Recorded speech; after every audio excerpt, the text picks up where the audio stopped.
मंडळी, बदलापूर अत्याचार प्रकरण शांत होत नाही तोच पर्यंत आता बारामतीमधून एक नवीन प्रकरण समोर आलंय।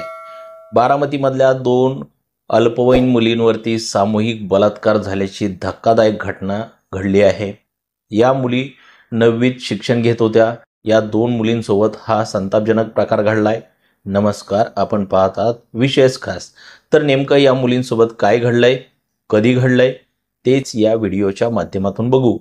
पोलिसांनी या प्रकरणातील 3 आरोपींना अटक केली असून अन्य एक आरोपी फरार आहे आणि त्याचा कसून शोध घेतला जातोय।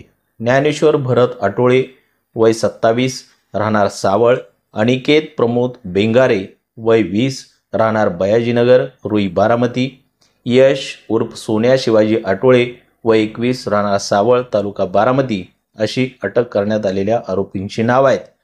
मिळालेल्या माहितीनुसार अल्पवयीन मुली आणि आरोपीची पूर्वीची मैत्री होती। याच मैत्रीचा फायदा घेत आरोपींनी पोलिसांना बारामतीहून पुण्याच्या हडपसरमध्ये आणलं।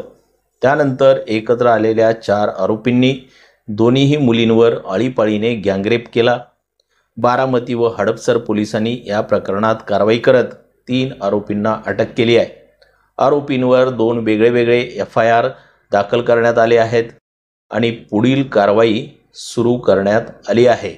तर बारामती येथील या 2 अल्पवयीन मुली गेल्या शनिवारी म्हणजे 14 सप्टेंबर रोजी पुण्यात आल्या होत्या। याची माहिती त्यांनी घरी कोणालाही सांगितली नव्हती। दरम्यान मुली घरी परत न आल्याने कुटुंबियांनी त्या हरवल्याची तक्रार बारामती पोलीस ठाण्यात दिली होती। बेपत्ता झालेल्या या मुली मैत्रिणी असून त्या दोघी वेगळ्या शाळेत शिक्षण घेत होत्या। बस पकडून त्या बारामतीहून पुण्यात आल्या होत्या। त्यांनी ज्ञानेश्वर आटोळे या त्यांच्या मित्राशी संपर्क केला। आटोळेने दोघींना हडपसर येथील त्याच्या खोलीवर बोलवलं। याची माहिती त्यानं त्याच्या मित्रांना देखील दिली।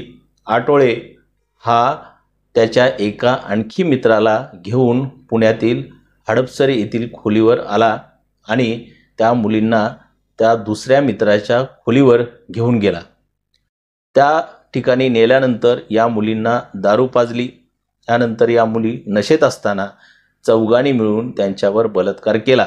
यानंतर आरोपींनी मुलींना सोडून दिलं। मुली सकाळी हडपसर बस स्टॉपवर आल्या। यावेळी त्यांनी एका व्यक्तीच्या फोनवरून घरी फोन केला। यावेळी मुलीच्या आईने फोन उचलला। तिनं तिच्यावर बेतलेला प्रसंग सांगितला आणि नंतर या प्रकरणाला वाचा फुटली। तर मित्रांनो, तुम्हाला याबद्दल काय वाटतं ते तुमचं मत कमेंट करून जरूर सांगा।